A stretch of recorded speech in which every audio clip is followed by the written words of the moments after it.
जिसने रची ये सृष्टि, कौन है वो जो है सबका पिता। आदि से अंत तक सारा भेद खुलेगा। ब्रह्मा विष्णु महेश हैं किसकी संतान, आज सबको पता चलेगा। सृष्टि रचना के देख प्रमाण, दुनिया होगी हैरान। ये सृष्टि रचना एक मास्टर की है सब सदग्रंथों के समझने की, ये सच्चाई से परिपूर्ण है। जानिए यदि शिव है महान और काल है शैतान, तो वो एक जिसने सबको बनाया, कौन है वो भगवान। सतयुग से लेकर कलयुग तक की बात होगी, नकली धर्म गुरुओं की होगी बोलती बंद, क्योंकि अब दुनिया सच के साथ होगी। पुण्यात्माओं, जितने भी अपने सदग्रंथ हैं उनको अब आसानी से समझा जा सकता है सृष्टि रचना की जानकारी के उपरांत। ये सृष्टि रचना एक मास्टर की है सब सदग्रंथों के समझने की। ये प्रथम बार सुनने वाले को ऐसे लगेगी जैसे दंत कथा सी, लेकिन ये सच्चाई से परिपूर्ण है। आज आपके सामने एक अद्भुत गुत्थी सुलझाने जा रहे हैं जो सबसे बड़ा सवाल खड़ा करती है। सवाल ये कि आखिर इस सृष्टि की रचना कैसे हुई, आखिर वो खुदा कौन है जो सबका मालिक है, हम सबका रचयिता कौन है। इस गुत्थी को सुलझाने के लिए हमेशा से कोशिश होती रही है, लेकिन विश्व में कोई भी धर्म, कोई भी गुरु, कोई भी पीर इस गुत्थी को सुलझा नहीं सका। लेकिन दर्शकों, ये भी सच है कि जिसने इस सृष्टि की रचना की है, उसके बिना या उसके द्वारा भेजे गए पूर्ण जानकार संत के बिना भला इस गुत्थी को कौन सुलझा सकता था। दर्शकों, संत रामपाल जी महाराज ने इस गुत्थी को सभी पवित्र सदग्रंथों से प्रमाणित करके सुलझा दिया है। कबीर परमात्मा ने अपनी अमर वाणी में कहा है कि 9 मन सूत उलझिया, ऋषि रहे झकमार। सतगुरु ऐसा सुलझा दे, उलझे न दूजी बार। आज के इस एपिसोड में आपको यह भी पता चलेगा कि किस ज्ञान के अभाव के कारण सनातनी पूजाओं का पतन हुआ। दर्शकों नमस्कार। आज हम ले चलेंगे आपको एक ऐसे सफर पर, एक ऐसी यात्रा पर जिसकी शुरुआत की थी हॉलीवुड के जाने माने एक्टर और डायरेक्टर मिस्टर मॉर्गन फ्रीमैन ने। उन्होंने अपने सवालों के जवाब जानने के लिए पूरी दुनिया का भ्रमण किया। दर्शकों, उन्होंने the story of God with Morgan Freeman नाम से एक डॉक्यूमेंट्री भी बनाई है जो नेशनल जियोग्राफिक चैनल पर चली। आपको बता दें कि मॉर्गन फ्रीमैन ने अपनी यात्रा शुरू की थी गॉड यानी परमात्मा की तलाश करने के लिए, लेकिन उनकी ये तलाश, उनकी ये खोज अधूरी रह गई। उनकी ये खोज इसलिए अधूरी रह गई क्योंकि उनके संपर्क में कोई भी ऐसा संत नहीं आया जो गीता जी में तत्वदर्शी, पवित्र कुरान शरीफ में बाखबर और इंग्लिश में ऑल नॉलेजेबल कहा गया है। आज हम आपको फिर से उसी यात्रा पर ले चलेंगे जो यात्रा मिस्टर मॉर्गन फ्रीमैन ने की थी। जिन सवालों के जवाब मिस्टर मॉर्गन फ्रीमैन नहीं जान पाए, उन सवालों से हम आज एक एक करके पर्दा उठाएंगे, उन सभी सवालों के जवाब ढूंढेंगे। तो चलिए देख लेते हैं कि सबसे पहला सवाल मिस्टर मॉर्गन फ्रीमैन का क्या था। देखिए, हर धर्म की क्रिएशन से जुड़ी एक कहानी है,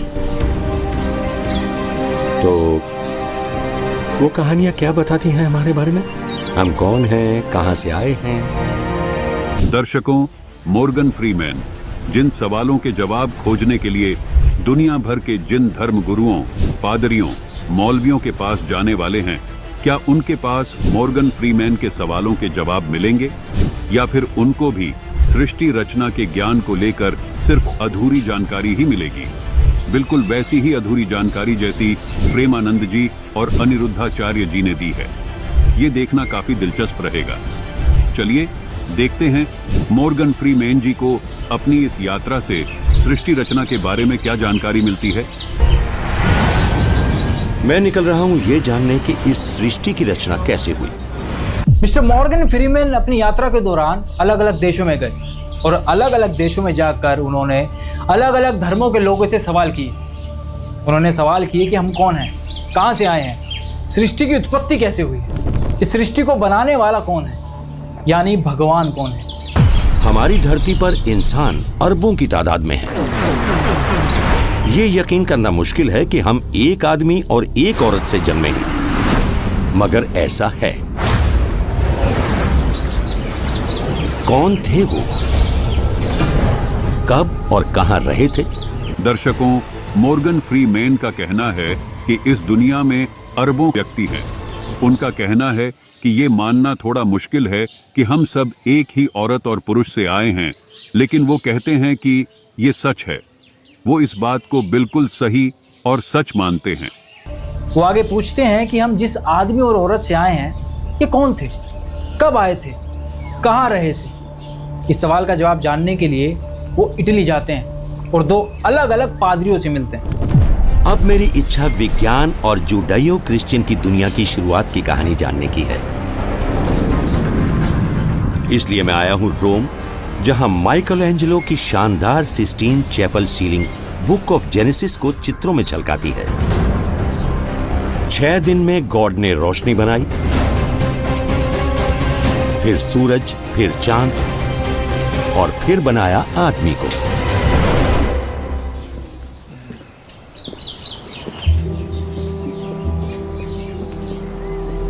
मैं मिलने आया हूं पोप के chief science representative Monsignor Marcelo Sanchez Sorondo से। तो आप हैं chancellor Pontifical Academy of Sciences के? जी बिल्कुल। ये कब शुरू हुई और क्यों? 1603 में। 1603? यस। और पहली जनरेशन के लीडर थे गैलीलियो।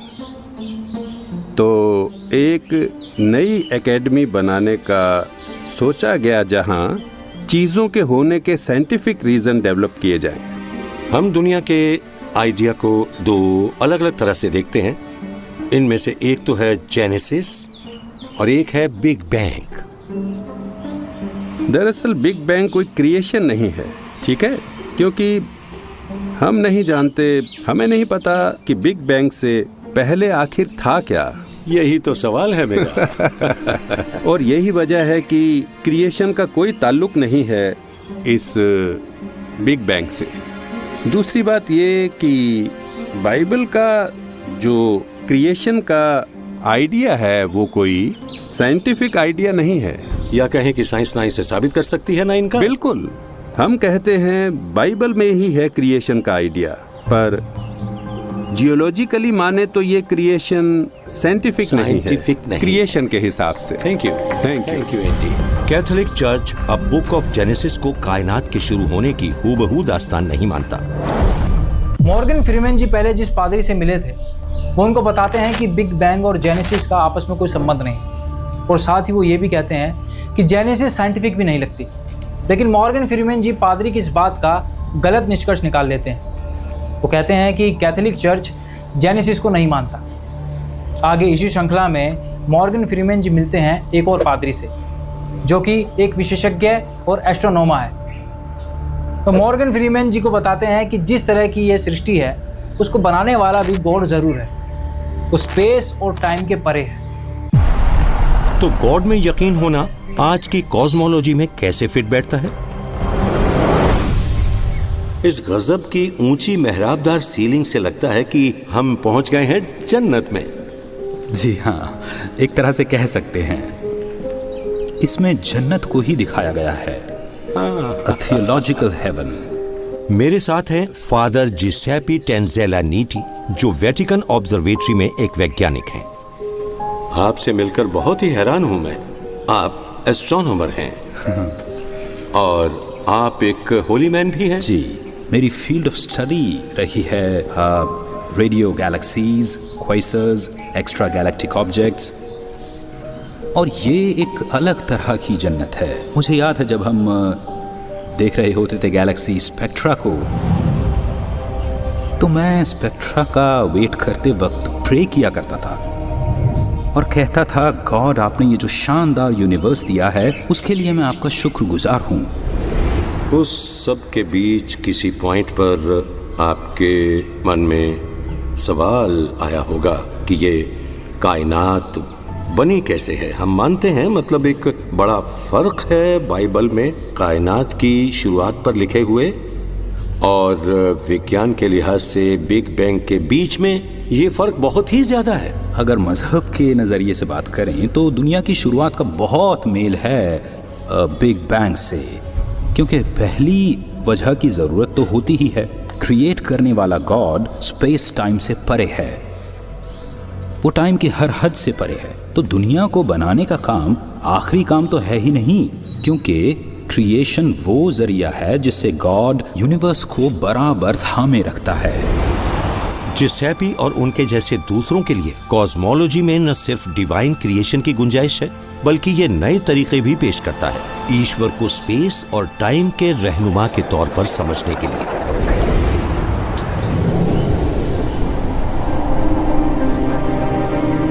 मुझे फादर जिसेपी की क्रिएशन के बराबर चलते रहने वाली बात अच्छी लगी कि ये बिग बैंग से ना तो शुरू हुई ना उससे ख़त्म होगी, कि ये तो ईश्वर की बराबर चल रही एक्टिविटी है जिसमें इवोल्यूशन भी शामिल है। मेरे ख्याल में वो कह ये रहे थे कि ईश्वर स्पेस और टाइम के कहीं बाहर नहीं है, ईश्वर ही है स्पेस और टाइम। दर्शकों, मॉर्गन फ्रीमैन जी खुद ईसाई धर्म से संबंध रखते हैं। यदि उन्होंने अपने पवित्र धर्म की पवित्र पुस्तक बाइबल का सही से अध्ययन किया होता तो ये नहीं कहते कि भगवान फॉर्मलेस है, क्योंकि पवित्र बाइबल स्पष्ट कर रही है कि परमात्मा साकार है। परमात्मा ने मनुष्य को अपने स्वरूप अनुसार बनाया और नर नारी करके उनकी उत्पत्ति की, जिसको आज संत रामपाल जी महाराज पवित्र बाइबल से प्रमाणित करेंगे। मिस्टर मॉर्गन फादर की बात सुनकर अपना निष्कर्ष निकाल लेते हैं। वो कहते हैं कि गॉड टाइम और स्पेस ही है, बल्कि पादरी ने तो ये कहा था कि गॉड टाइम और स्पेस के परे है। क्रिएट करने वाला गॉड स्पेस टाइम से परे है, वो टाइम की हर हद से परे है। इस यात्रा में आगे चलने से पहले आपको बाइबल के सृष्टि रचना के ज्ञान से अवगत कराना जरूरी है। ये ज्ञान बाइबल जेनेसिस यानी उत्पत्ति में बताया गया है। आइए देखते हैं कि संत रामपाल जी महाराज बाइबल से सृष्टि रचना कैसे दिखाते हैं। पुण्यात्माओं, जितने भी अपने सदग्रंथ हैं उनको अब आसानी से समझा जा सकता है सृष्टि रचना की जानकारी के उपरांत। ये सृष्टि रचना एक मास्टर की है सब सदग्रंथों के समझने की। ये प्रथम बार सुनने वाले को ऐसे लगेगी जैसे दंत कथा सी, लेकिन ये सच्चाई से परिपूर्ण है। पुण्यात्माओं, सबसे पहले आप जी को पवित्र बाइबल दिखाते हैं। पवित्र बाइबल के अंदर आप अपने आँखों देखोगे कि परमात्मा ने 6 दिन में सृष्टि रची, 7वें दिन वो तख्त पर जा बैठा। पहले दिन में उसने क्या रचा, दूसरे दिन में ये रचा, तीसरे दिन ये रचा, 5वें दिन, चौथे दिन ये रचा, 5वें दिन ये रचा, और 6ठे दिन उसने क्या रचना की। हम क्योंकि शॉर्ट में लेंगे और भी बहुत सा ज्ञान सुनाना होता है। ये देखिएगा पवित्र बाइबल,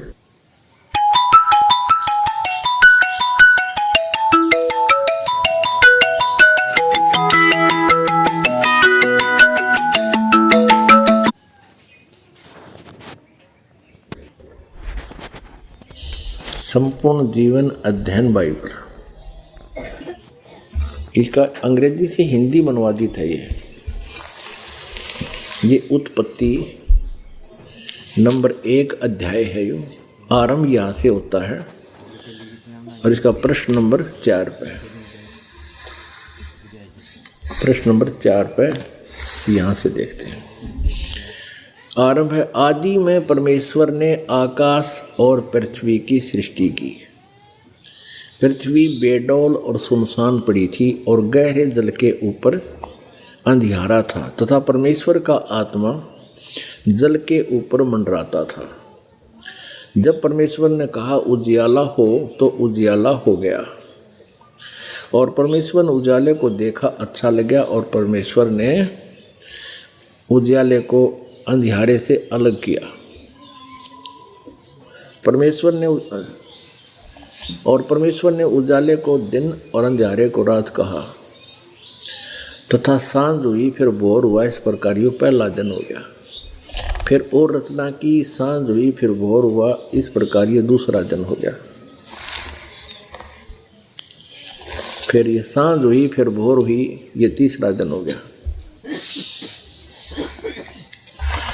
हम यहाँ देखते हैं ये चौथा दिन, सांझ हुई, फिर भोर हुई, फिर इस प्रकार चौथा दिन। यानी इसमें जो रचनाएं की, हम अपने मतलब की बातों पर आते हैं।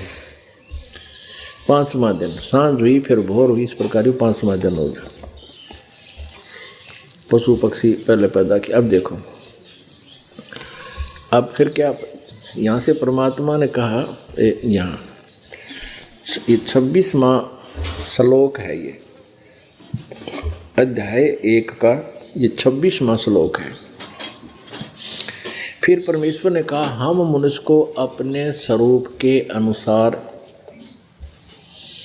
अपनी समानता में बनाए और वे समुद्र की मछलियों और आकाश के पक्षियों और घरेलू पशुओं और सारी पृथ्वी पर और सब रेंगने वाले जंतुओं पर जो पृथ्वी पर रेंगते हैं अधिकार रखें। इनको खाने का नहीं कहा, केवल उनका कंट्रोलर हो, बुद्धि ज़्यादा हो उसमें। तब परमेश्वर ने मनुष्य को अपने स्वरूप के अनुसार उत्पन्न किया। अपने ही स्वरूप के अनुसार परमेश्वर ने उसको उत्पन्न किया। হ্যালো বন্ধুগণ, আপনারা অবশ্যই ভিডিওটা দেখবেন আর সাথে থাকবেন। नर और नारी करके उसने मनुष्यों की सृष्टि की और परमेश्वर ने उनको आशीष दी और कहा और उनसे कहा कि फूलो फलो मनुष्यों को पृथ्वी में भर जाओ और उसको अपने वश में कर लो और समुद्र की मछलियों और आकाश के पक्षियों और पृथ्वी पर रेंगने वाले सब जंतुओं पर अधिकार रखो। यानी उनका तुम उनसे बुद्धिमान बने रहो, उनका कंट्रोल रखो। जैसे हाथी, शेर, रीछ, भालू सर्कस में बांध कर उनको नचाने लगे मनुष्य, खाने को नहीं कहा। फिर परमेश्वर ने उनसे कहा, तुम सुनो, जितने बीज वाले छोटे छोटे पेड़ सारी पृथ्वी के ऊपर हैं और जितने वृक्षों में बीज वाले फल होते हैं वे सब मैंने तुमको दिए हैं, वे तुम्हारे भोजन के लिए। ठीक है, अब आगे देखो 30 में।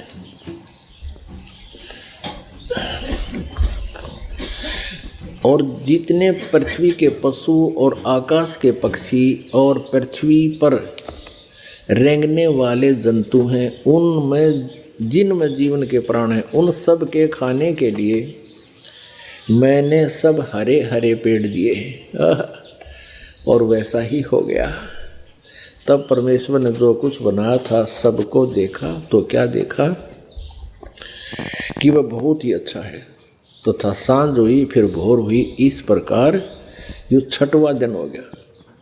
यूँ आकाश और पृथ्वी और उनकी सारी सेना का बनाना समाप्त हो गया और परमेश्वर ने अपना काम जिसे वह करता था 7वें दिन समाप्त किया और उसने अपने किए हुए सारे काम से 7वें दिन विश्राम किया। और परमेश्वर ने 7वें दिन को आशीष दी और वो पवित्र ठहरा। 7वें दिन परमात्मा ने विश्राम किया। अच्छा, और 6 दिन में सारी रचना रच कर 7वें दिन वो परमात्मा तो चला गया इस काल को ये पृथ्वी आधी देकर। कहाँ चले गए? अपने सतलोक में तख्त पर जा विराजे। तख्त पर जा